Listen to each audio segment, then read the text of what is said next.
गुनाहों का देवता। रिश्ते कभी कभी वो कहानियां बुन देते हैं जो समय की परतों में अमर हो जाती हैं। चंद्र और सुधा की यह प्रेम गाथा भी कुछ ऐसी ही है। निश्चल प्रेम, सामाजिक बंधनों और आत्मसंघर्ष की एक ऐसी कहानी जिसे सुनकर शायद आपका दिल भी वही महसूस करे जो इस कहानी के किरदारों ने जिया था। यह सिर्फ एक प्रेम कहानी नहीं, बल्कि प्रेम के त्याग और बलिदान का एक ऐसा अमर ग्रंथ है जिसने कई पीढ़ियों के दिलों को छू लिया। चंद्र एक गंभीर, संवेदनशील और विद्वान युवक जो अपने आदर्शों में बंधा है। सुधा एक चंचल, मासूम और हृदय की गहराइयों से प्रेम करने वाली युवती। दोनों एक दूसरे के बेहद करीब, लेकिन क्या यह करीबी हमेशा बनी रह पाई? क्या हर प्रेम की परिणति मिलन ही होती है, या कभी कभी प्रेम का दूसरा नाम त्याग भी होता है? क्या समाज ने इस प्रेम को अपनाया या उसे बलिदान के आंसुओं में डुबो दिया?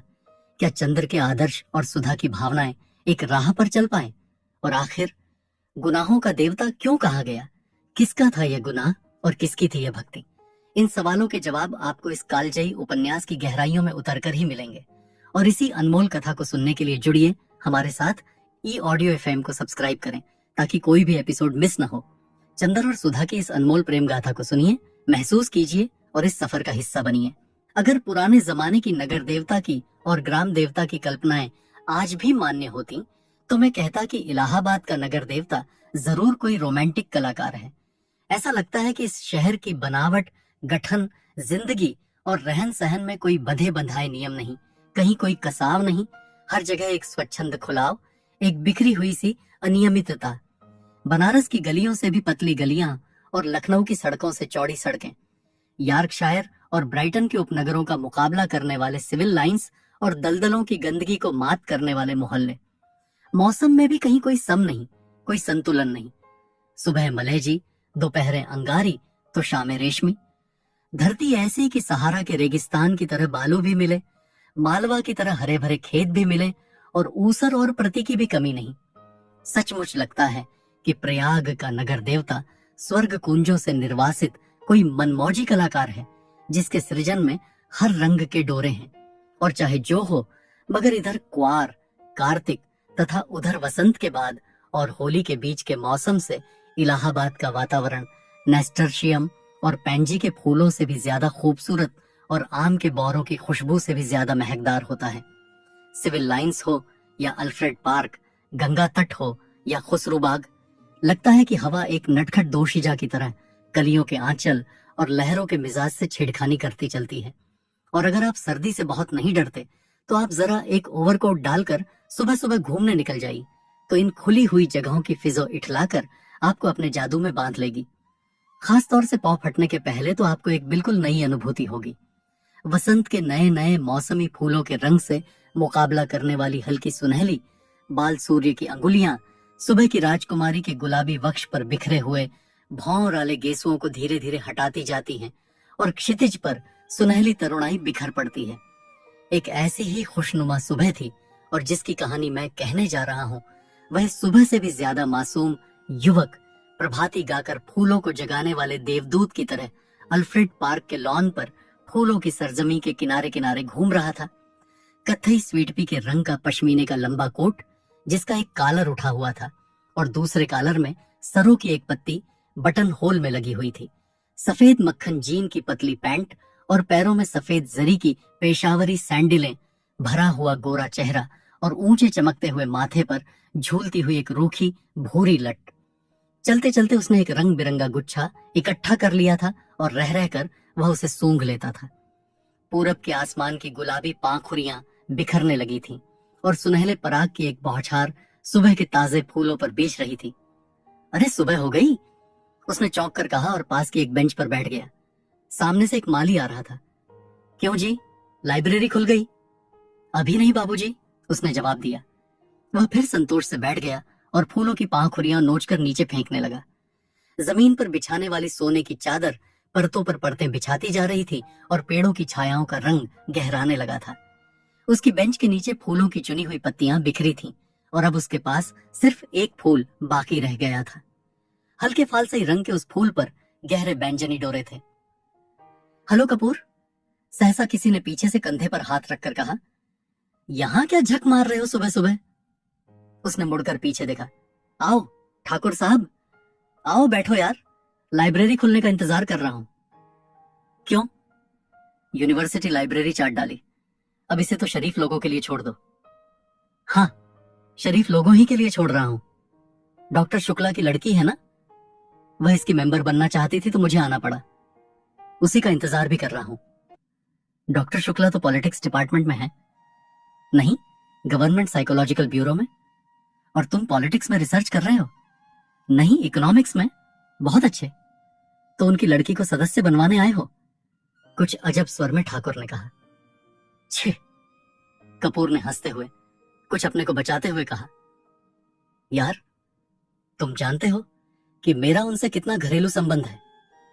जब से मैं प्रयाग में हूं उन्हीं के सहारे हूं, और आजकल तो उन्हीं के यहां पढ़ता लिखता भी हूं। ठाकुर साहब हंस पड़े। अरे भाई, मैं डॉक्टर शुक्ला को जानता नहीं क्या? उनका सा भला आदमी मिलना मुश्किल है, तुम सफाई व्यर्थ में दे रहे हो। ठाकुर साहब यूनिवर्सिटी के उन विद्यार्थियों में से थे जो बराए नाम विद्यार्थी होते हैं, और कब तक वे यूनिवर्सिटी को सुशोभित करते रहेंगे इसका कोई निश्चय नहीं। एक अच्छे खासे रुपए वाले व्यक्ति थे और घर के ताल्लुकेदार, हंसमुख, फप्तियां कसने में मजा लेने वाले, मगर दिल के साफ, निगाह के सच्चे। बोले, एक बात तो मैं स्वीकार करता हूं कि तुम्हारी पढ़ाई का सारा श्रेय डॉक्टर शुक्ला को है। तुम्हारे घर वाले तो कुछ खर्चा भेजते नहीं? नहीं, उनसे अलग ही होकर आया था। समझ लो कि इन्होंने किसी न किसी बहाने मदद की है। अच्छा, आओ, तब तक लॉर्ड्स पॉन्ड, कमल सरोवर तक ही घूम ले, फिर लाइब्रेरी भी खुल जाएगी। दोनों उठकर एक कृत्रिम कमल सरोवर की ओर चल दिए जो पास ही में बना हुआ था। सीढ़ियां चढ़कर ही उन्होंने देखा कि एक सज्जन किनारे बैठे कमलों की ओर एकटक देखते हुए ध्यान में तल्लीन है। छिपकली से दुबले पतले बालों की एक लट माथे पर झूमती हुई। कोई प्रेमी है या कोई फिलासफर है? देखा ठाकुर? नहीं यार, दोनों से निकृष्ट कोटि के जीव हैं। ये कवि हैं, मैं इन्हें जानता हूं। ये रविंद्र बिसरिया हैं। M.A. में पढ़ता है। आओ मिलाएं तुम्हें। ठाकुर साहब ने एक बड़ा सा घास का तिनका तोड़कर पीछे से चुपके से जाकर उसकी गर्दन गुदगुदाई। बिसरिया चौंक उठा, पीछे मुड़कर देखा और बिगड़ गया। ये क्या बदतमीजी है?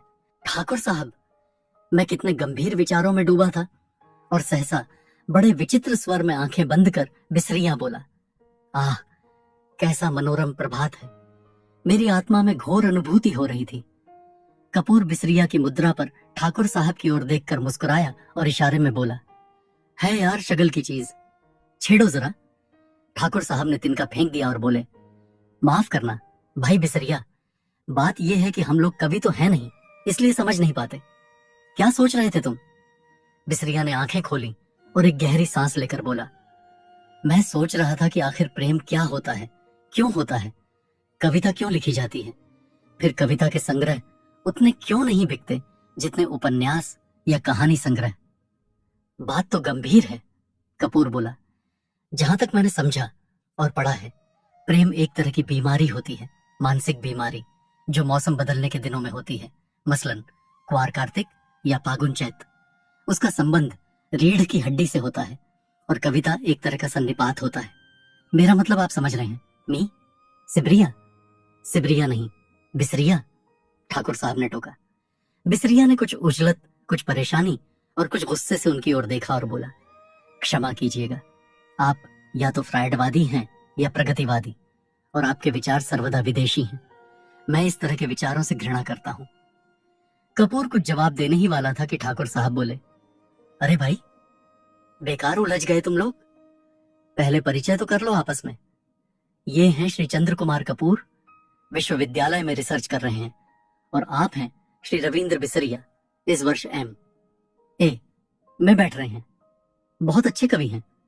कपूर ने हाथ मिलाया और फिर गंभीरता से बोला, क्यों साहब, आपको दुनिया में और कोई काम नहीं रहा जो आप कविता करते हैं?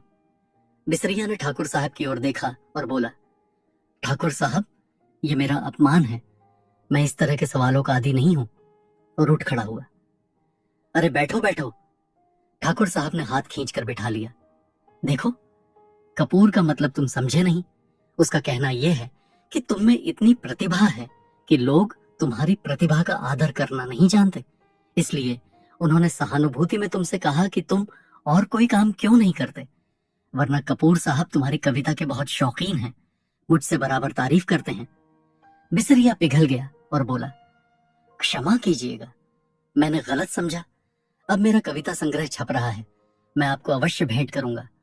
और फिर बिसरिया ठाकुर साहब की ओर मुड़कर बोला, अब लोग मेरी कविताओं की इतनी मांग करते हैं कि मैं परेशान हो गया हूं। अभी कल त्रिवेणी के संपादक मिले, कहने लगे अपना चित्र दे दो। मैंने कहा कि कोई चित्र नहीं है तो पीछे पड़ गए। आखिरकार मैंने आइडेंटिटी कार्ड उठाकर दे दिया। वाह, कपूर बोला, मान गए आपको हम। तो आप राष्ट्रीय कविताएं लिखते हैं या प्रेम की? जब जैसा अवसर हो, ठाकुर साहब ने जड़ दिया। वैसे तो यह वार फ्रंट का कवि सम्मेलन, शराबबंदी कॉन्फ्रेंस का कवि सम्मेलन, शादी ब्याह का कवि सम्मेलन, साहित्य सम्मेलन का कवि सम्मेलन, सभी जगह बुलाए जाते हैं। बड़ा यश है इनका। बिसरिया ने प्रशंसा से मुग्ध होकर देखा, मगर फिर एक गर्व का भाव मुंह पर लाकर गंभीर हो गया। कपूर थोड़ी देर चुप रहा, फिर बोला, तो कुछ हम लोगों को भी सुनाइए ना। अभी तो मूड नहीं है, बिसरिया बोला। ठाकुर साहब बिसरिया को पिछले 5 सालों से जानते थे। वे अच्छी तरह जानते थे कि बिसरिया किस समय और कैसे कविता सुनाता है। अतः बोले, ऐसे नहीं कपूर, आज शाम को आओ, जरा गंगा जी चलें, कुछ बोटिंग रहे, कुछ खाना पीना रहे, तब कविता भी सुनना। कपूर को बोटिंग का बेहद शौक था। फौरन राजी हो गया और शाम का विस्तृत कार्यक्रम बन गया। इतने में एक कार उधर से लाइब्रेरी की ओर गुजरी। कपूर ने देखा और बोला, अच्छा ठाकुर साहब, मुझे तो इजाजत दीजिए, अब चलूं लाइब्रेरी में। वो लोग आ गए। आप कहाँ चल रहे हैं? मैं जरा जिमखाने की ओर जा रहा हूं। अच्छा भाई, तो शाम को पक्की रही? बिल्कुल पक्की, कपूर बोला और चल दिया। लाइब्रेरी के पोर्टिको में कार रुकी थी और उसके अंदर ही डॉक्टर साहब की लड़की बैठी थी। क्यों सुधा, अंदर क्यों बैठी हो? तुम्हें ही देख रही थी चंदर। और वह उत्तर आई, दुबली पतली, नाटी सी, साधारण सी लड़की, बहुत सुंदर नहीं, केवल सुंदर, लेकिन बातचीत में बहुत दुलारी। चलो अंदर चलो, चंदर ने कहा। वह आगे बढ़ी, फिर ठिठक गई और बोली, चंदर, एक आदमी को 4 किताबें मिलती हैं। हाँ, क्यों? तो उसने बड़े भोलेपन से मुस्कुराते हुए कहा, तो तुम अपने नाम से मेंबर बन जाओ और 2 किताबें हमें दे दिया करना, बस। ज्यादा का हम क्या करेंगे? नहीं, चंदर हंसा, तुम्हारा तो दिमाग खराब है, खुद क्यों नहीं बनती मेंबर? नहीं, हमें शर्म लगती है, तुम बन जाओ मेंबर हमारी जगह पर। पगली कहीं की। चंदर ने उसका कंधा पकड़कर आगे ले चलते हुए कहा, वाह रे शर्म, अभी कल ब्याह होगा तो कहना, हमारी जगह तुम बैठ जाओ। चंदर, कॉलेज में पहुंच गई लड़की, अभी शर्म नहीं छूटी इसकी, चल अंदर। और वह हिचकती, ठिठकती, झेंपती और मुड़ मुड़कर चंदर की ओर रूठी हुई निगाहों से देखती हुई अंदर चली गई। थोड़ी देर बाद सुधा 4 किताबें लादे हुए निकली। कपूर ने कहा, लाओ, मैं ले लूं? तो बॉस की पतली टहनी की तरह लहराकर बोली, सदस्य मैं हूं, तुम्हें क्यों दूं किताबें? और जाकर कार के अंदर किताबें पटक दी। फिर बोली, आओ बैठो चंदर, मैं अब घर जाऊंगा। हूं, ये देखो। और उसने भीतर से कागजों का एक बंडल निकाला और बोली, देखो, ये पापा ने तुम्हारे लिए दिया है। लखनऊ में कॉन्फ्रेंस है ना, वहीं पढ़ने के लिए ये निबंध लिखा है उन्होंने। शाम तक ये टाइप हो जाना चाहिए। जहां संख्याएं हैं वहां खुद आपको बैठकर बोलना होगा। और पापा सुबह से ही कहीं गए हैं, समझे जनाब? उसने बिल्कुल अल्हड़ बच्चों की तरह गर्दन हिलाकर शोक स्वरों में कहा। कपूर ने बंडल ले लिया और कुछ सोचता हुआ बोला, लेकिन डॉक्टर साहब का हस्तलेख, इतने पृष्ठ, शाम तक कौन टाइप कर देगा? इसका भी इंतजाम है। और अपने ब्लाउज में से एक पत्र निकालकर चंदर के हाथ में देती हुई बोली, ये कोई पापा की पुरानी ईसाई छात्रा है, टाइपिस्ट। इसके घर मैं तुम्हें पहुंचाए देती हूँ। मुखर्जी रोड पर रहती है ये, उसी के यहाँ टाइप करवा लेना और ये खत उसे दे देना। लेकिन अभी मैंने चाय नहीं पी। समझ गए? अब तुम सोच रहे होगे कि इसी बहाने सुधा तुम्हें चाय भी पिला देगी। सो मेरा काम नहीं है जो मैं चाय पिलाऊं, पापा का काम है ये। चलो आओ। चंदर जाकर भीतर बैठ गया और किताबें उठाकर देखने लगा। अरे, 4 कविता की किताबें उठा लाई, समझ में आएंगी तुम्हारे? क्यों सुधा? नहीं, चिढ़ाते हुए सुधा बोली, तुम कहो, तुम्हें समझा दें। इकोनॉमिक्स पढ़ने वाले क्या जाने साहित्य। अरे, मुखर्जी रोड पर ले चलो ड्राइवर, चंदर बोला। इधर कहाँ चल रहे हो? नहीं, पहले घर चलो, सुधा बोली। चाय पी लो तब जाना। नहीं, मैं चाय नहीं पीऊंगा। चंद्र बोला, चाय नहीं पीऊंगा। वाह वाह। एक एक सुधा की हंसी में दूधिया बचपन छलक उठा। मुंह तो सूख कर गोभी हो रहा है, चाय नहीं पियेंगे। बंगला आया तो सुधा ने महाराजिन से चाय बनाने के लिए कहा और चंद्र को स्टडी रूम में बिठाकर प्याले निकालने के लिए चल दी। वैसे तो ये घर, ये परिवार चंद्र कपूर का अपना हो चुका था। जब से वह अपनी माँ से झगड़खर प्रयाग भाग आया था पढ़ने के लिए, यहाँ आकर भी है। मैं भर्ती हुआ था और कम खर्च के ख्याल से चौक में एक कमरा लेकर रहता था। तभी डॉक्टर शुक्ला उसके सीनियर टीचर थे और उसकी परिस्थितियों से अवगत थे। चंद्र की अंग्रेजी बहुत ही अच्छी थी और डॉक्टर शुक्ला उससे अक्सर छोटे छोटे लेख लिखवाकर पत्रिकाओं में भिजवाते थे। उन्होंने कई पत्रों के आर्थिक स्तंभ का काम चंद्र को दिलवा दिया था और उसके बाद चंद्र के लिए डॉक्टर। शुक्ला का स्थान अपने संरक्षक और पिता से भी ज्यादा हो गया था। चंद्र शर्मीला लड़का था, बेहद शर्मीला। कभी उसने यूनिवर्सिटी के वजीफे के लिए भी कोशिश न की थी, लेकिन जब बीए में वह सारी यूनिवर्सिटी में सर्वप्रथम आया, तब स्वयं इकोनॉमिक्स विभाग ने उसे यूनिवर्सिटी के आर्थिक प्रकाशनों का वैतनिक संपादक बना दिया था। एमए में भी वह सर्वप्रथम आया और उसके बाद उसने रिसर्च ले ली। उसके बाद डॉक्टर। शुक्ला यूनिवर्सिटी से हटकर ब्यूरो में चले गए थे। अगर सच पूछा जाए तो उसके सारे कैरियर का श्रेय डॉ शुक्ला को था, जिन्होंने हमेशा उसकी हिम्मत बढ़ाई और उसको अपने लड़के से बढ़कर माना। अपनी सारी मदद के बावजूद डॉक्टर शुक्ला ने उसे इतना अपनापन बनाए रखा कि कैसे धीरे धीरे चंद्र सारी गैरियत खो बैठा, ये उसे खुद नहीं मालूम। ये बंगला, इसके कमरे, इसके लॉन, इसकी किताबें, इसके निवासी, सभी कुछ जैसे उसके अपने थे और सभी का उसे जाने कितने जन्मों का संबंध था। और ये नन्ही दुबली पतली रंगीन चंद्र किरण सी सुधा, जब आज से वर्षों पहले ये 7वीं पास करके अपनी बुआ के पास से यहाँ आई थी, तब से लेकर आज तक कैसे वह भी चंद्र की अपनी होती गई थी, इसे चंद्र खुद नहीं जानता था। जब वह आई थी तब वह बहुत शर्मीली थी, बहुत भोली थी। 8वीं में पढ़ने के बावजूद वह खाना खाते वक्त रोती थी, मचलती थी तो अपनी कॉपी फाड़ डालती थी। और जब तक डॉक्टर साहब उसे गोदी में बिठाकर नहीं मनाते थे, वह स्कूल नहीं जाती थी। 3 बरस की अवस्था में ही उसकी माँ चल बसी थी और 10 साल तक वह अपनी बुआ के पास एक गांव में रही थी। अब 13 वर्ष की होने पर गांव वालों ने उसकी शादी पर जोर देना और शादी न होने पर गांव की औरतों ने हाथ नचाना और मुंह मटकाना शुरू किया, तो डॉक्टर साहब ने उसे इलाहाबाद बुलाकर 8वीं में भर्ती करा दिया। जब वह आई थी तो आधी जंगली थी। तरकारी में घी कम होने पर वह महाराजिन का चौका झूठा कर देती थी और रात में फूल तोड़कर न लाने पर अक्सर उसने माली को दांत भी काट खाया था। चंद्र से जरूर वह बेहद डरती थी, पर न जाने क्यों चंद्र भी उससे नहीं बोलता था। लेकिन जब 2 साल तक उसके ये उपद्रव जारी रहे और अक्सर डॉक्टर साहब गुस्से के मारे उसे न साथ खिलाते थे और न उसे बोलते थे, तो वह रो रो कर और सिर पटक पटक कर अपनी जान आधी कर देती थी। तब अक्सर चंद्र ने पिता और पुत्री का समझौता कराया था, अक्सर सुधा को डांटा था, समझाया था, और सुधा घर भर से अल्हड़ पुरवाई और विद्रोही झोंके की तरह तोड़फोड़ मचाती रहने वाली सुधा चंद्र की आंख के इशारे पर सुबह की नसीम की तरह शांत हो जाती थी। कब और क्यों उसने चंद्र के इशारों का यह मौन अनुशासन स्वीकार कर लिया था, यह उसे खुद नहीं मालूम था। और यह सभी कुछ इतने स्वाभाविक ढंग से, इतना अपने आप होता गया कि दोनों में से कोई भी इस प्रक्रिया से वाकिफ नहीं था, कोई भी इसके प्रति जागरूक न था। दोनों का एक दूसरे के प्रति अधिकार और आकर्षण इतना स्वाभाविक था जैसे शरद की पवित्रता या सुबह की रोशनी। और मजा तो यह था कि चंद्र की शक्ल देखकर छिप जाने वाली सुधा इतनी ढीठ हो गई थी कि उसका सारा विद्रोह, सारी झुंझलाहट, मिजाज की सारी तेजी, सारा तीखापन और सारा लड़ाई झगड़ा सभी की तरफ से हटकर चंद्र की ओर केंद्रित हो गया था। वह विद्रोहिणी अब शांत हो गई थी, इतनी शांत, इतनी सुशील, इतनी विनम्र, इतनी मिष्ट भाषिणी कि सभी को देखकर ताज्जुब होता था। लेकिन चंद्र को देखकर जैसे उसका बचपन फिर लौट आता था। और जब तक वह चंद्र को खिंचाकर, छेड़कर लड़ नहीं लेती थी, उसे चैन नहीं पड़ता था।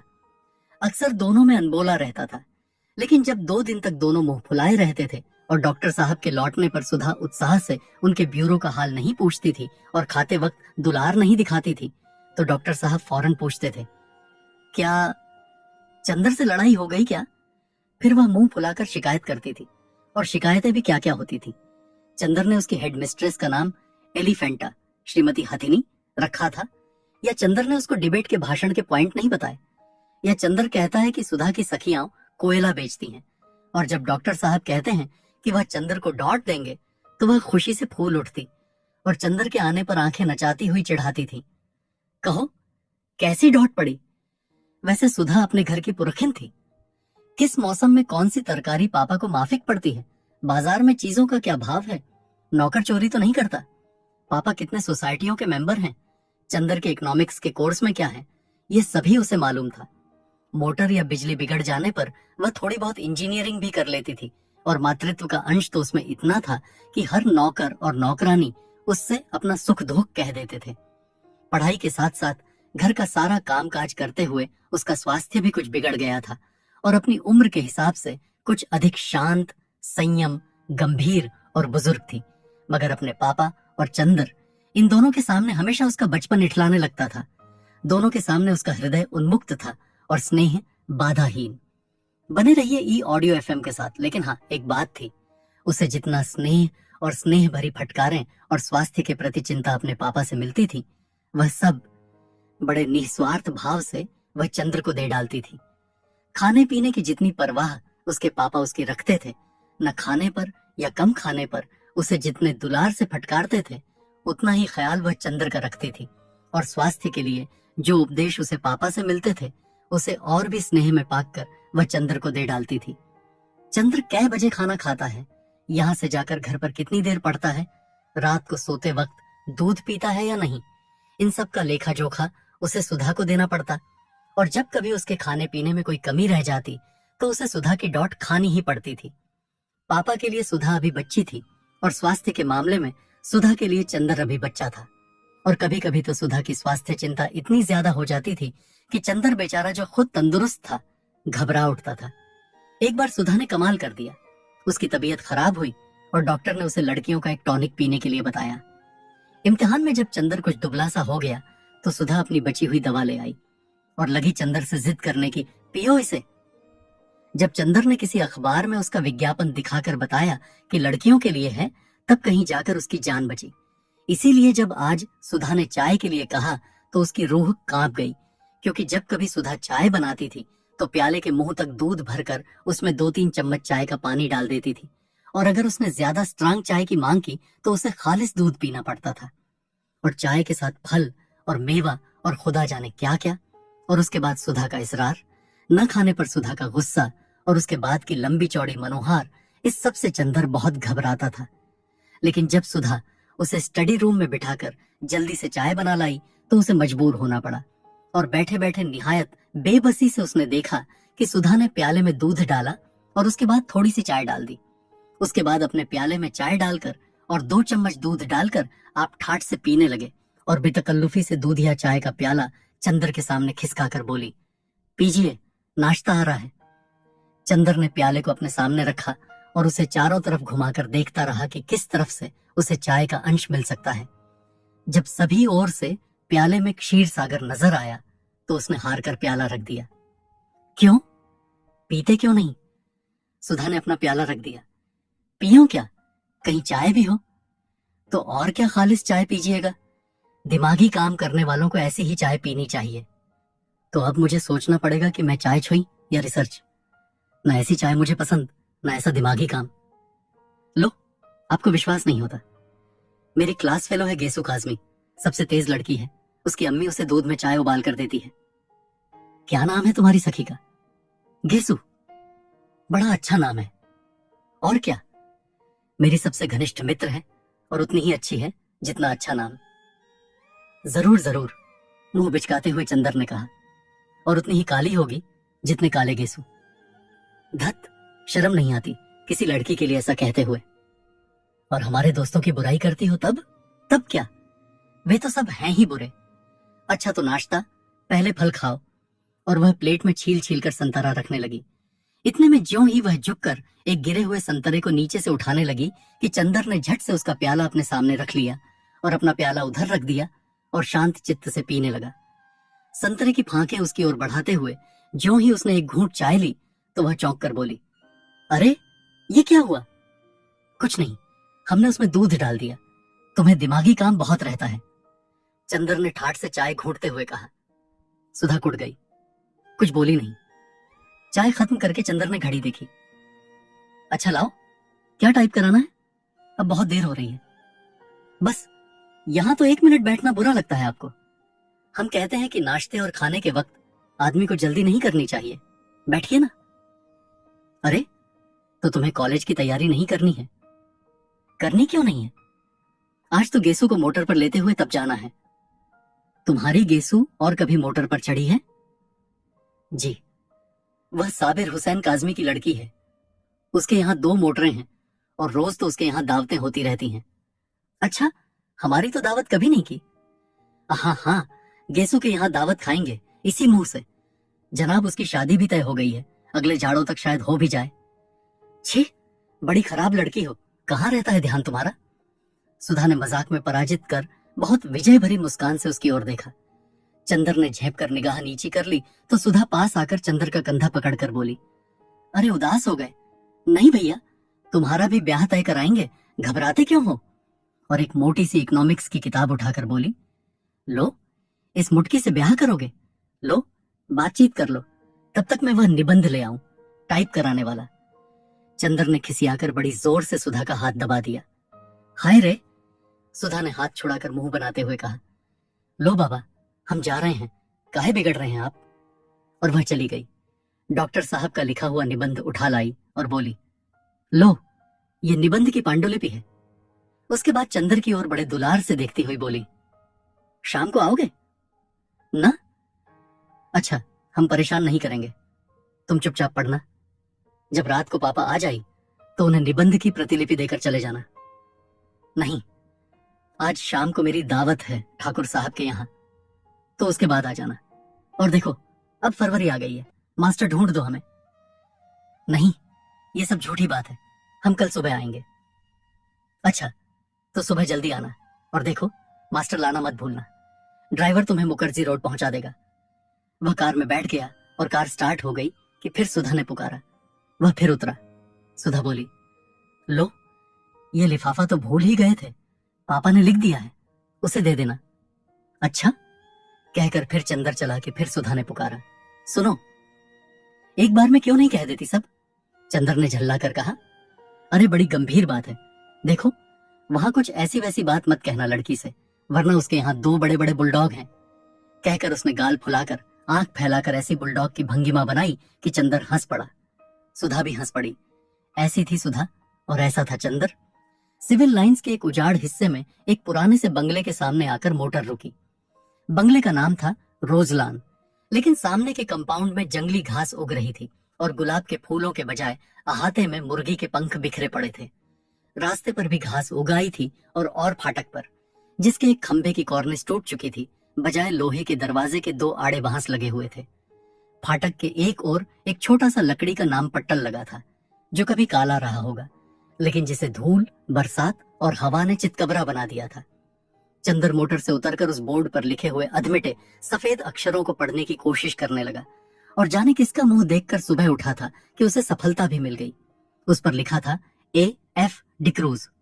उसने जेब से लिफाफा निकाला और पता मिलाया। लिफाफे पर लिखा था मिस पी डिक्रूज। यही बंगला है, उसे संतोष हुआ। हॉर्न दो, उसने ड्राइवर से कहा। ड्राइवर ने हॉर्न दिया, लेकिन किसी का बाहर आना तो दूर, एक मुर्गा जो अहाते में कुड़कुड़ा रहा था, उसने मुड़कर बड़े संदेह और त्रास से चंद्र की ओर देखा और उसके बाद पंख फड़फड़ाते हुए चीखते हुए जान छोड़कर भागा। बड़ा मनहूस बंगला है, यहाँ आदमी रहते हैं या प्रेत? कपूर ने ऊब कर कहा और ड्राइवर से बोला, जाओ तुम, हम अंदर जाकर देखते हैं। अच्छा हुजूर, सुधा बीबी से क्या कह देंगे? कह देना, पहुंचा दिया। कार मुड़ी और कपूर बांस फांद कर अंदर घुसा। आगे का पोर्टिको खाली पड़ा था और नीचे की जमीन ऐसी थी जैसे कई साल से उस बंगले में कोई सवारी गाड़ी ना आई हो। वह बरामदे में गया। दरवाजे बंद थे और उन पर धूल जमी थी। एक जगह चौखट और दरवाजे के बीच में मकड़ी ने जाला बुन रखा था। ये बेंगला खाली है क्या? कपूर ने सोचा। सुबह 8:30 बजे ही वहां ऐसा सन्नाटा छाया था कि दिल घबरा जाए। आसपास चारों ओर आधी फरलांग तक कोई बंगला नहीं था। उसने सोचा बंगले के पीछे की ओर शायद नौकरों की झोंपड़ियां हों। वह दाएं बाजू से मुड़ा और खुशबू का एक तेज झोंका उसे चूमता हुआ निकल गया। ताज्जुब है, ये सन्नाटा, ये मनहूसी और इतनी खुशबू। कपूर ने कहा और आगे बढ़ा तो देखा कि बंगले के पिछवाड़े गुलाब का एक बहुत खूबसूरत बाग है, कच्ची रविशें और बड़े बड़े गुलाब हर रंग के। वह सचमुच रोजलान था। वह बाग में पहुंचा। उधर से भी बंगले के दरवाजे बंद थे। उसने खटखटाया, लेकिन कोई जवाब नहीं मिला। वह बाग में घुसा कि शायद कोई माली काम कर रहा हो। बीच बीच में ऊंचे ऊंचे जंगली चमेली के झाड़ थे और कहीं कहीं लोहे की छड़ों के कटघरे। बेगमबेलिया भी फूल रही थी, लेकिन चारों ओर एक अजब सा सन्नाटा था और हर फूल पर किसी खामोशी के फरिश्ते की छाह थी। फूलों में रंग था, हवा में ताजगी थी, पेड़ों में हरियाली थी, झोंकों में खुशबू थी, लेकिन फिर भी सारा बाग एक ऐसे सितारों का गुलदस्ता लग रहा था जिनकी चमक, जिनकी रोशनी और जिनकी ऊंचाई लुट चुकी हो। लगता था जैसे बाग का मालिक मौसमी रंगीनी भूल चुका हो, क्योंकि नेस्टर्शियम या स्वीट पी या फ्लैक्स कोई भी मौसमी फूल न था। सिर्फ गुलाब थे और जंगली चमेली थी और बेगमबेलियां थी जो सालों पहले बोए गए थे। उसके बाद उन्हीं की काट छांट पर बाग चल रहा था। बागबानी में कोई नवीनता और मौसम का उल्लास न था। बने रहिए ई ऑडियो एफएम के साथ। चंदर फूलों का बेहद शौकीन था। सुबह घूमने के लिए उसने दरिया किनारे के बजाय अल्फ्रेड पार्क चुना था, क्योंकि पानी की लहरों के बजाय उसे फूलों के बाग के रंग और सौरभ की लहरों से बेहद प्यार था। और उसे दूसरा शौक था कि फूलों के पौधों के पास से गुजरते हुए हर फूल को समझने की कोशिश करना। अपनी नाजुक टहनियों पर हंसते मुस्कुराते हुए ये फूल जैसे अपने रंगों की बोली में आदमी से जिंदगी का जाने कौन सा राज कहना चाहते हैं। और ऐसा लगता है कि जैसे हर फूल के पास अपना व्यक्तिगत संदेश है, जिसे वह अपने दिल की पांखुरियों में आहिस्ते से सहेज कर रखे हुए हैं कि कोई सुनने वाला मिले और वह अपनी दास्तां कह जाए।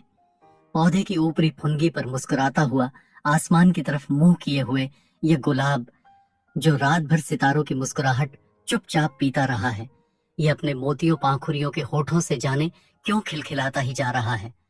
जाने इसे कौन सा रहस्य मिल गया है। और वह एक नीचे वाली टहनी में आधा झुका हुआ गुलाब, झुकी हुई पलकों सी पांखुरियां और दोहरे मखमली तार सी उसकी डंडी, ये गुलाब जाने क्यों उदास है। और ये दुबली पतली लंबी सी नाजुक कली, जो बहुत सावधानी से हरा आंचल लपेटे हैं और प्रथम झात यौवना की तरह लाज में जो सिमटी तो सिमटी ही चली जा रही है, लेकिन जिसके यौवन की गुलाबी लपटें 7 हरे पर्दों में से झलकी ही पड़ती हैं, झलकी ही पड़ती हैं। और फारस के शाहजादे जैसा शान से खिला हुआ पीला गुलाब।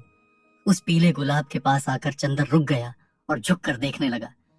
कार्तिक पूनों के चांद से झरने वाले अमृत को पीने के लिए व्याकुल किसी सुकुमार भावुक परी की फैली हुई अंजलि के बराबर बड़ा सा वह फूल जैसे रोशनी बिखेर रहा था। बेगमबेलिया के कूंड से छनकर आने वाली तोतापंखी धूप ने जैसे उस पर धान पान की तरह खुशनुमा हरियाली बिखेर दी थी। चंदर ने सोचा उसे तोड़ लें, लेकिन हिम्मत न पड़ी। वह झुका कि उसे सूंघ ही लें। सूंघने के इरादे से उसने हाथ बढ़ाया ही था कि किसी ने पीछे से गरज कर कहा, here you are, I have got red handed today. ये तुम हो, आज तुम्हें मौके पर पकड़ पाया हूं। और उसके बाद किसी ने अपने दोनों हाथों में जकड़ लिया और उसकी गर्दन पर सवार हो गया। वह उछल पड़ा और अपने को छुड़ाने की कोशिश करने लगा। पहले तो वह कुछ समझ नहीं पाया। अजब रहस्यमय है यह बंगला।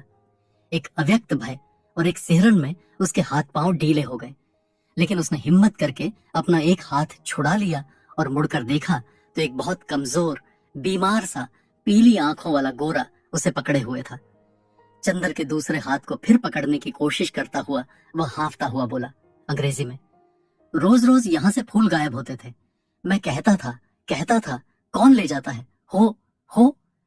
वह हांफता जा रहा था। आज मैंने पकड़ा तुम्हें। रोज चुपके से चले जाते थे। वह चंदर को कसकर पकड़े था, लेकिन उस बीमार गोरे की सांस जैसे छूटी जा रही थी। चंदर ने उसे झटका देकर धकेल दिया और डॉट कर बोला, क्या मतलब है तुम्हारा, पागल है क्या? खबरदार जो हाथ बढ़ाया अभी ढेर कर दूंगा तुझे, गोरा स्वर। और उसने अपनी आस्तीनें चढ़ाई। वह धक्के से गिर गया था, धूल झाड़ते उठ बैठा और बड़ी ही रोनी आवाज में बोला, कितना जुल्म है, कितना जुल्म है। मेरे फूल भी तुम चुरा ले गए और मुझे इतना हक भी नहीं कि तुम्हें धमकाऊं। अब तुम मुझसे लड़ोगे। तुम जवान हो, मैं बूढ़ा हूं। हाय रे मैं। और सचमुच वह जैसे रोने लगा हो।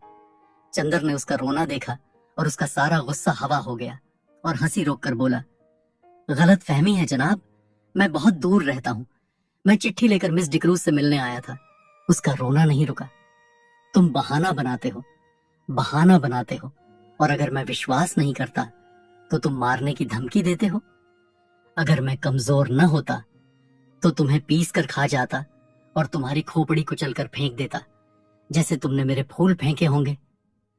फिर तुमने गाली दी, मैं उठाकर तुम्हें अभी नाले में फेंक दूंगा। अरे बाप रे, दौड़ो दौड़ो, मुझे मार डाला। पॉपी, टॉमी, अरे दोनों कुत्ते मर गए। उसने डर के मारे चीखना शुरू किया। क्या है बर्टी, क्यों चिल्ला रहे हो? बाथरूम के अंदर से किसी ने चिल्लाकर कहा। अरे मार डाला इसने, दौड़ो दौड़ो। झटके से बाथरूम का दरवाजा खुला। बेदिंग गाउन पहने हुए एक लड़की दौड़ती हुई आई और चंदर को देखकर रुक गई। क्या है? उसने डांट कर पूछा। कुछ नहीं, शायद पागल मालूम देता है। जबान संभाल कर बोलो, वह मेरा भाई है। ओह, कोई भी हो, मैं मिस डिक्रूज से मिलने आया था। मैंने आवाज दी तो कोई नहीं बोला। मैं बाग में घूमने लगा। इतने में इसने मेरी गर्दन पकड़ ली। ये बीमार और कमजोर है, वरना अभी गर्दन दबा देता। गोरा उस लड़की के आते ही फिर तनकर खड़ा हो गया और दांत पीस कर बोला, अरे मैं तुम्हारे दांत तोड़ दूंगा। बदमाश कहीं का चुपके आया और गुलाब तोड़ने लगा। मैं चमेली के झाड़ के पीछे छिपा देख रहा था। अभी मैं पुलिस बुलाती हूँ, तुम देखते रहो बर्टी इसे, मैं फोन करती हूँ, लड़की ने डांटते हुए कहा। अरे भाई, मैं मिस डिक्रूज से मिलने आया हूँ। मैं तुम्हें नहीं जानती, झूठा कहीं का, मैं मिस डिक्रूज हूँ। देखिए तो ये खत। लड़की ने खत खोला और पढ़ा और एकदम उसने आवाज बदल दी। छे बर्टी, तुम किसी दिन पागल खाने जाओगे।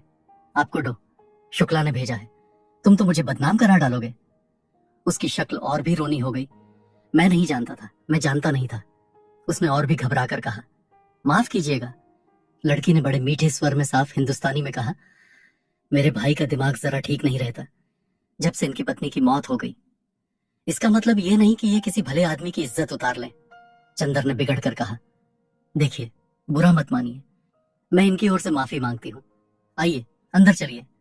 उसने चंदर का हाथ पकड़ लिया। उसका हाथ बेहद ठंडा था। वह नहा कर आ रही थी। उसके हाथ के उस तुषार स्पर्श से चंदर सिहर उठा और उसने हाथ झटक कर कहा, अफसोस, आपका हाथ तो बर्फ है। लड़की चौंक गई। वह सदिया स्नाता सहसा सचेत हो गई और बोली, अरे शैतान तुम्हें ले जाए। बटी, तुम्हारे पीछे मैं बेदिंग गाउन में भाग आई और बेदिंग गाउन के दोनों कॉलर पकड़कर उसने अपनी खुली गर्दन ढकने का प्रयास किया और फिर अपनी पोशाक पर लज्जित होकर भागी। अभी तक गुस्से के मारे चंदर ने उस पर ध्यान ही नहीं दिया था, लेकिन उसने देखा कि वह 23 बरस की दुबली पतली तरुणी है। लहराता हुआ बदन, गले तक कटे हुए बाल। एंग्लो इंडियन होने के बावजूद गोरी नहीं है। चाय की तरह वे हल्की, पतली, भूरी और तुर्श थी। भागते वक्त ऐसी लग रही थी जैसे छलकती हुई चाय। इतने में वह गोरा उठा और चंदर का कंधा छूकर बोला, माफ करना भाई, उससे मेरी शिकायत मत करना। असल में ये गुलाब मेरी मृत पत्नी की यादगार है। जब इनका पहला पेड़ आया था तब मैं इतना ही जवान था जितने तुम, और मेरी पत्नी उतनी ही अच्छी थी जितनी पम्मी। कौन पम्मी? यह मेरी बहन प्रमिला डिक्रूज। ओह, कब मरी आपकी पत्नी? माफ कीजिएगा, मुझे भी मालूम नहीं था। हाँ, मैं बड़ा अभागा हूं, मेरा दिमाग कुछ खराब है। देखिए, कहकर उसने झुककर अपनी खोपड़ी चंदर के सामने कर दी और बहुत गिड़गिड़ाकर बोला, पता नहीं कौन मेरे फूल चुरा ले जाता है। अपनी पत्नी की मृत्यु के बाद 5 साल से मैं इन फूलों को संभाल रहा हूं। हाय रे मैं, जाइए, पम्मी बुला रही है। पिछवाड़े के सहन का बीच का दरवाजा खुल गया था और पम्मी कपड़े पहनकर बाहर झांक रही थी। चंदर आगे बढ़ा और गोरा मुड़कर अपने गुलाब और चमेली की झाड़ी में खो गया। चंदर गया और कमरे में पड़े हुए एक सोफा पर बैठ गया। पम्मी टॉयलेट कर चुकी थी और एक हल्की फ्रांसीसी खुशबू से महक रही थी। शैम्पू से धुले हुए रूखे बाल जो मछले पड़ रहे थे, खुशनुमा आसमानी रंग का एक पतला चिपका हुआ जीना ब्लाउज और ब्लाउज पर एक फ्लैनल का फुल पैंट जिसके 2 गेलिस कमर, छाती और कंधे पर चिपके हुए थे। होठों पर एक हल्की लिपस्टिक की झलक मात्र थी और गले तक बहुत हल्का पाउडर जो बहुत नजदीक से ही मालूम होता था। लंबे नाखूनों पर हल्की गुलाबी पैंट। वह आई, निस्संकोच भाव से उसी सोफे पर कपूर के बगल में बैठ गई और बड़ी मुलायम आवाज में बोली, मुझे बड़ा दुख है मिस्टर कपूर, आपको बहुत तवालत उठानी पड़ी। चोट तो नहीं आई? नहीं नहीं, कोई बात नहीं। कपूर का सारा गुस्सा हवा हो गया। कोई भी लड़की निसंकोच भाव से इतनी अपनायत से सहानुभूति दिखाए और माफी मांगे तो उसके सामने कौन पानी पानी नहीं हो जाएगा, और फिर वह भी तब जबकि उसके होठों पर न केवल बोली अच्छी लगती हो वरन लिपस्टिक भी इतनी प्यारी हो। लेकिन चंद्र की एक आदत थी, और चाहे कुछ ना हो, कम से कम वह यह अच्छी तरह जानता था कि नारी जाति से व्यवहार करते समय कहां पर कितनी डील देनी चाहिए, कितना कसना चाहिए, कब सहानुभूति से उन्हें झुकाया जा सकता है, कब अकड़कर। इस वक्त जानता था कि इस लड़की से वह जितनी सहानुभूति चाहे ले सकता है अपने अपमान के हट जाने के तौर पर। इसलिए कपूर साहब बोले, लेकिन मिस डिक्रूज, आपके भाई बीमार होने के बावजूद बहुत मजबूत हैं। उफ, गर्दन पर जैसे अभी तक जलन हो रही है। ओहो, सचमुच मैं बहुत शर्मिंदा हूँ, देखें। और कॉलर हटाकर उसने गर्दन पर अपनी बर्फीली अंगुलियां रख दी। लाइए, लोशन मल दूं मैं। धन्यवाद धन्यवाद, इतना कष्ट न कीजिए, आपकी अंगुलियां गंदी हो जाएंगी, कपूर ने बड़ी शालीनता से कहा। पम्मी के होठों पर एक हल्की सी मुस्कुराहट, आंखों में हल्की सी लाज और वक्ष में एक हल्का सा कंपन दौड़ गया। यह वाक्य कपूर ने चाहे शरारत में ही कहा हो, लेकिन कहा इतने शांत और संयत स्वरों में कि पम्मी कुछ प्रतिवाद भी ना कर सकी। और फिर 6 बरस से 60 बरस तक की कौन ऐसी स्त्री है जो अपने रूप की प्रशंसा पर बेहोश न हो जाए। अच्छा लाइए, वह स्पीच कहाँ है जो मुझे टाइप करनी है, उसने विषय बदलते हुए कहा। ये लीजिए, कपूर ने दे दी। ये तो मुश्किल से 3-4 घंटे का काम है। और पम्मी स्पीच को उलट पुलट कर देखने लगी। माफ कीजिएगा अगर मैं कुछ व्यक्तिगत सवाल पूछें, क्या आप टाइपिस्ट हैं? कपूर ने बहुत शिष्टता से पूछा। जी नहीं, पम्मी ने उन्हीं कागजों पर नजर गड़ाते हुए कहा। मैंने कभी टाइपिंग और शॉर्ट हैंड सीखी थी, और तब मैं सीनियर कैम्ब्रिज पास करके यूनिवर्सिटी गई थी। यूनिवर्सिटी मुझे छोड़नी पड़ी क्योंकि मैंने अपनी शादी कर ली। अच्छा, आपके पति कहाँ हैं? रावलपिंडी में, आर्मी में। लेकिन फिर आप डिक्रूज क्यों लिखती हैं और फिर मिस? क्योंकि हम लोग अलग हो गए हैं। और स्पीच के कागज को फिर तह करती हुई बोली, मिस्टर कपूर, आप अविवाहित हैं? जी हाँ।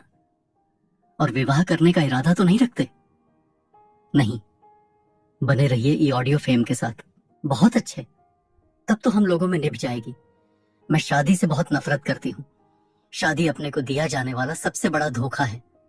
देखिए, ये मेरे भाई हैं ना, कैसे पीले और बीमार से हैं। ये पहले बड़े तंदुरुस्त और टेनिस में प्रांत के अच्छे खिलाड़ियों में से थे। एक बिशप की दुबली पतली भावुक लड़की से इन्होंने शादी कर ली और उसे बेहद प्यार करते थे। सुबह शाम, दोपहर, रात कभी उसे अलग नहीं होने देते थे। हनीमून के लिए उसे लेकर सीलोन गए थे। वह लड़की बहुत कलाप्रिय थी, बहुत अच्छा नाचती थी, बहुत अच्छा गाती थी और खुद गीत लिखती थी। ये गुलाब का बाग उसी ने बनवाया था, और इन्हीं के बीच में दोनों बैठकर घंटों गुजार देते थे। कुछ दिनों बाद दोनों में झगड़ा हुआ। क्लब में बॉल डांस था, और उस दिन वह लड़की बहुत अच्छी लग रही थी, बहुत अच्छी। डांस के वक्त इनका ध्यान डांस की तरफ कम था, अपनी पत्नी की तरफ ज्यादा। इन्होंने आवेश में उसकी अंगुलियां जोर से दबा दी। वह चीख पड़ी और सभी इन लोगों की ओर देखकर हंस पड़े।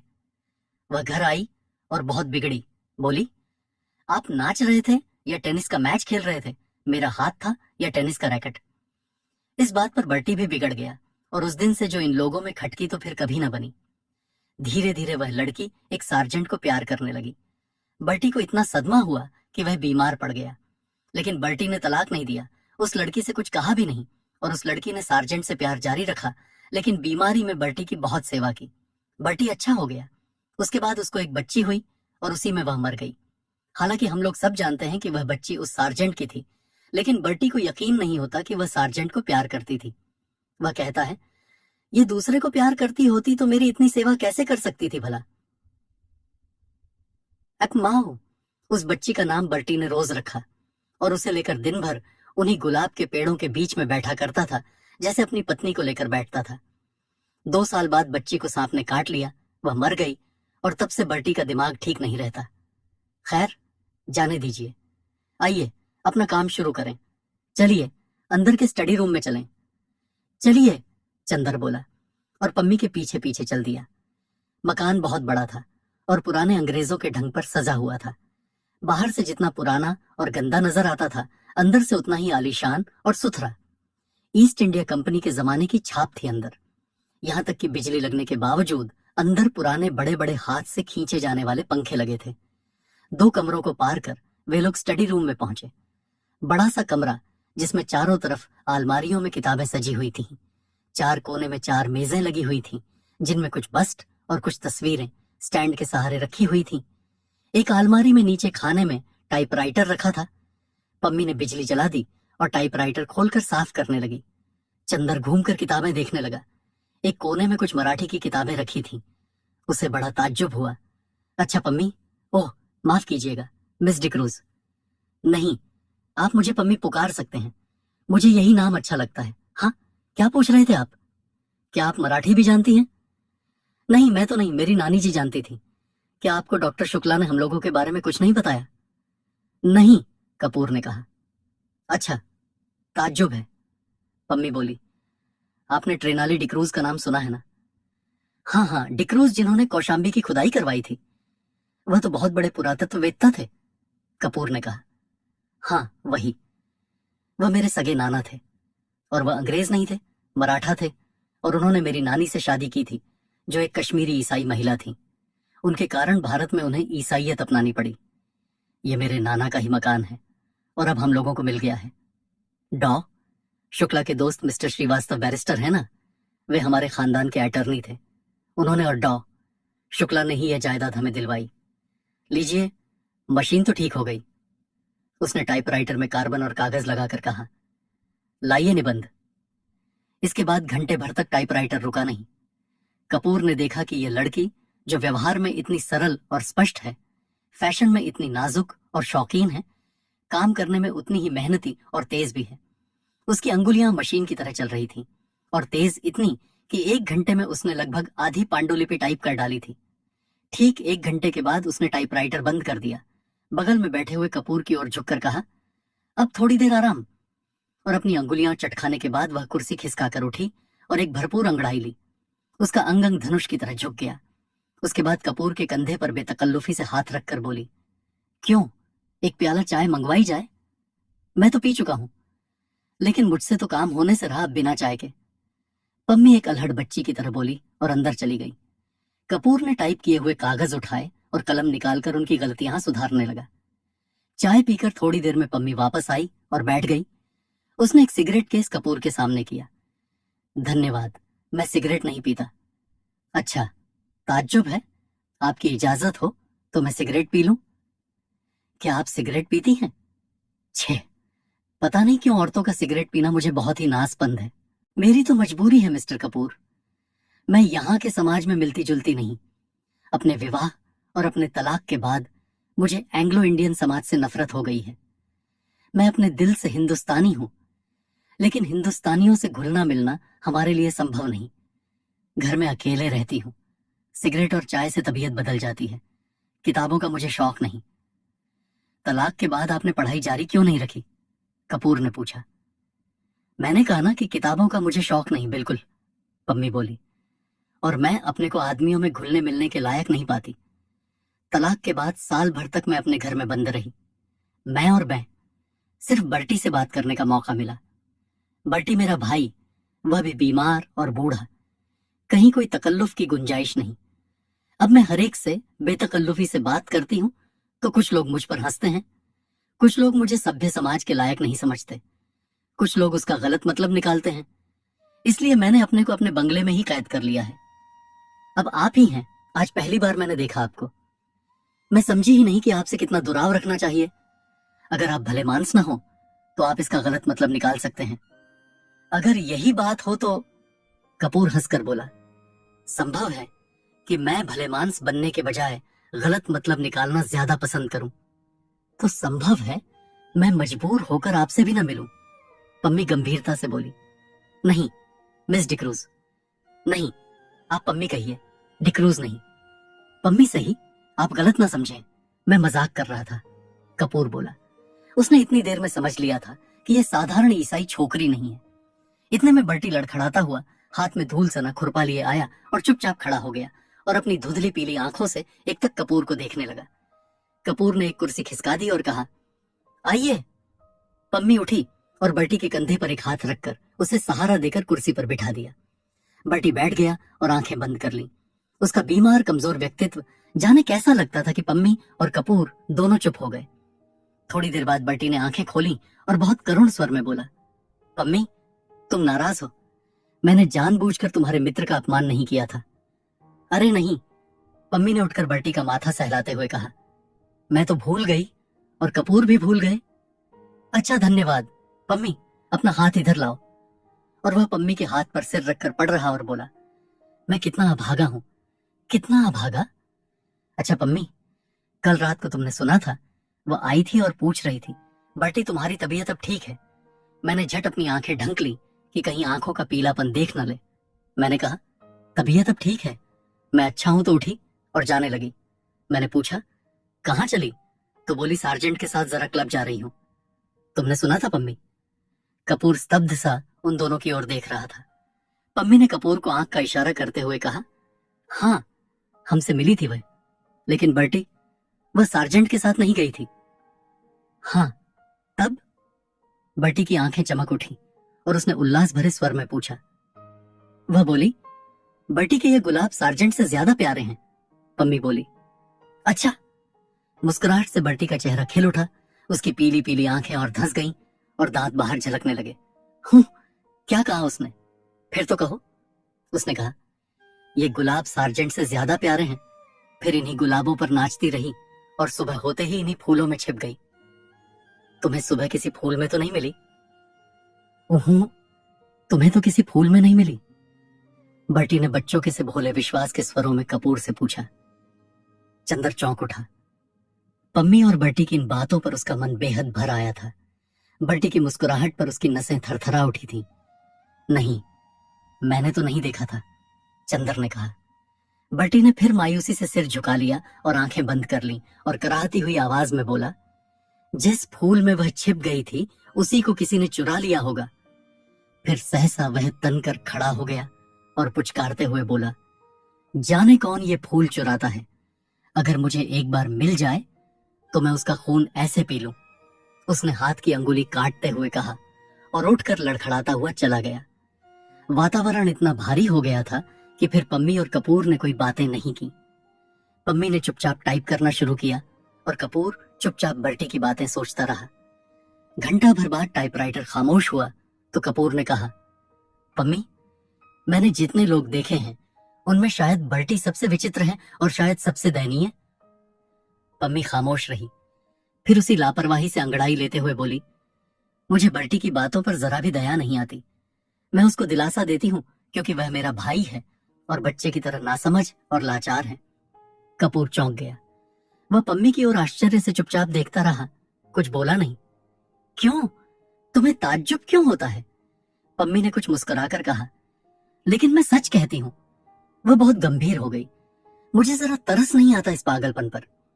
क्षण भर चुप रही, फिर जैसे बहुत ही तेजी से बोली, तुम जानते हो उसके फूल कौन चुराता है? मैं उसके फूल तोड़कर फेंक देती हूँ।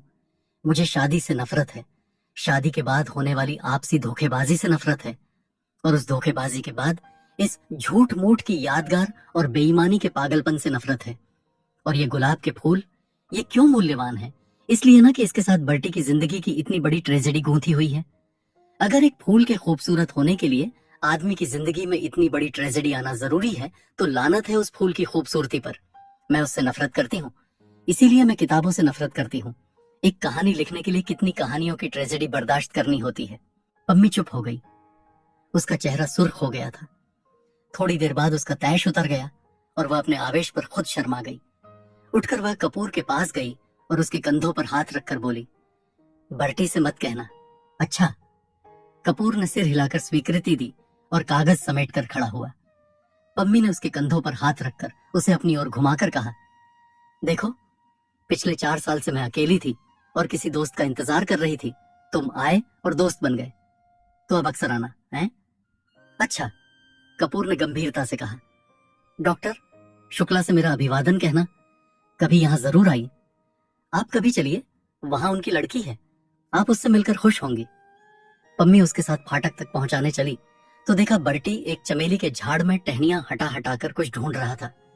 पम्मी को देखकर पूछा उसने, तुम्हें याद है वह चमेली के झाड़ में तो नहीं छिपी थी? कपूर ने पता नहीं क्यों जल्दी पम्मी को अभिवादन किया और चल दिया। उसे बर्टी को देखकर डर लगता था, सुधा का कॉलेज बड़ा एकांत और खूबसूरत जगह बना हुआ था। दोनों ओर ऊंची सी मेड़ और बीच में से कंकड़ की एक खूबसूरत घुमावदार सड़क। दाईं ओर चने और गेहूं के खेत, बेर और शहतूत के झाड़, और बाईं ओर ऊंचे ऊंचे टीले और ताड़ के लंबे लंबे पेड़। शहर से काफी बाहर देहात का सा नजारा, और इतना शांत वातावरण लगता था कि यहाँ कोई उथल पुथल, कोई शोरगुल है ही नहीं। जगह इतनी हरी भरी कि दर्जी के कमरों के पीछे ही महुआ छूता था, और लंबी लंबी घास की दोपहरियां के नीले फूलों की जंगली लतरें उलझी रहती थीं। और इस वातावरण ने अगर किसी पर सबसे ज्यादा प्रभाव डाला था तो वह थी गेसु।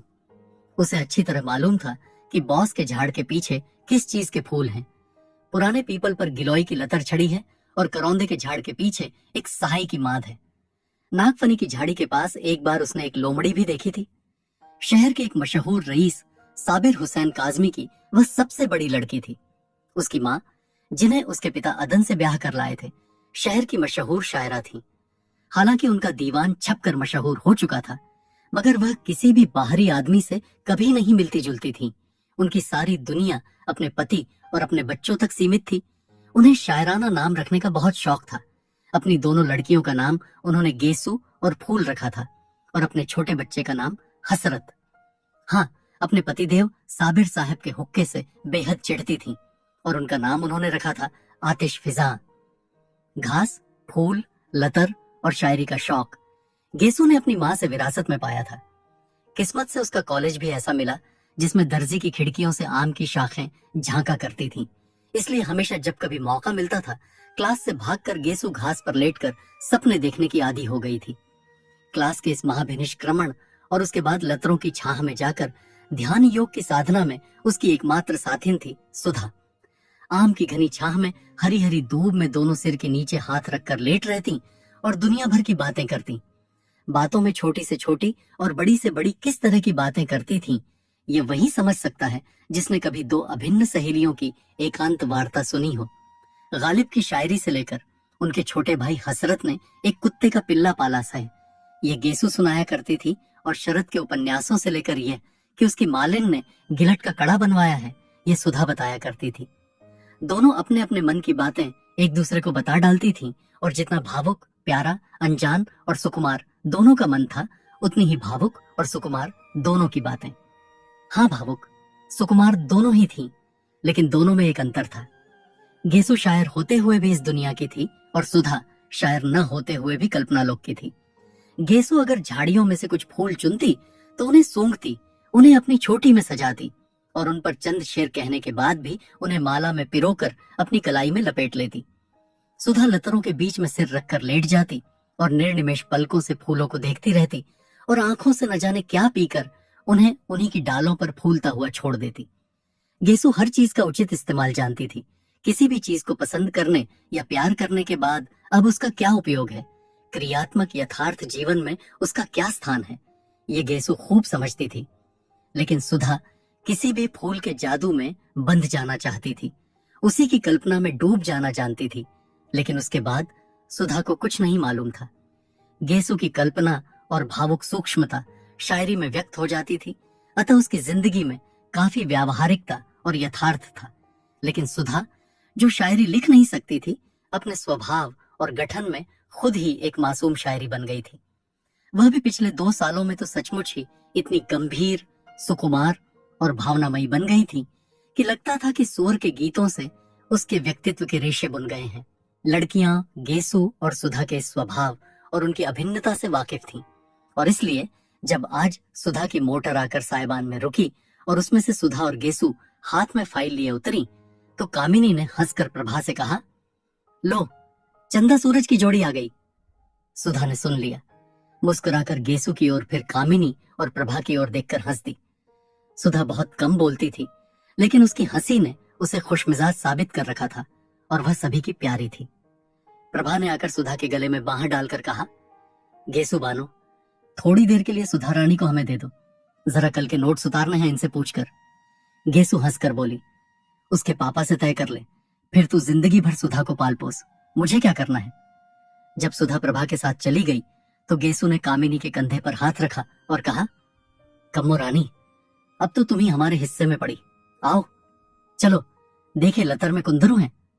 कुंदरू तो नहीं, अब चने का खेत हरिया आया है, कम्मा बोली। गृह विज्ञान का पीरियड था और मिस उमालकर पढ़ा रही थी। बीच की कतार की एक बेंच पर कामिनी, प्रभा, गेसु और सुधा बैठी थी। हिस्सा बांट अभी तक कायम था, अतः कामिनी के बगल में गेसु, गेसु के बगल में प्रभा और प्रभा के बाद बेंच के कोने पर सुधा बैठी थी। मिस उमालकर रोगियों के खान पान के बारे में समझा रही थी। मेज के बगल में खड़ी हुई, हाथ में एक किताब लिए हुए उसी पर निगाह लगाए वह बोलती जा रही थी। शायद अंग्रेजी की किताब में जो कुछ लिखा हुआ था उसी का हिंदी में उल्था करते हुए बोलती जा रही थी। आलू एक नुकसानदेह तरकारी है। रोग की हालत में वह खुश्क होता है, गर्म होता है और हजम मुश्किल से होता है। सहसा गेसु ने एकदम बीच से पूछा, गुरुजी, गांधी जी आलू खाते हैं या नहीं? सभी हंस पड़े। मिस उमालकर ने बहुत गुस्से से गेसु की ओर देखा और डांट कर कहा, why talk on of Gandhi? I want no political discussion in class. Gandhi से क्या मतलब? मैं दर्जे में राजनीतिक बहस नहीं चाहती। इस पर तो सभी लड़कियों की दबी हुई हंसी फूट पड़ी। मिस उमालकर झल्ला गई और मेज पर किताब पटकते हुए बोली, साइलेंस, खामोश। सभी चुप हो गए। उन्होंने फिर पढ़ाना शुरू किया। जिगर के रोगियों के लिए हरी तरकारियां बहुत फायदेमंद होती हैं। लौकी, पालक और हर किस्म के हरे साग तंदुरुस्ती के लिए बहुत फायदेमंद होते हैं। सहसा प्रभा ने कोहनी मारकर गेसु से कहा, ले, फिर क्या है, निकाल चने का हरा साग, खा खा कर मोटे हो मिस उमालकर के घंटे में।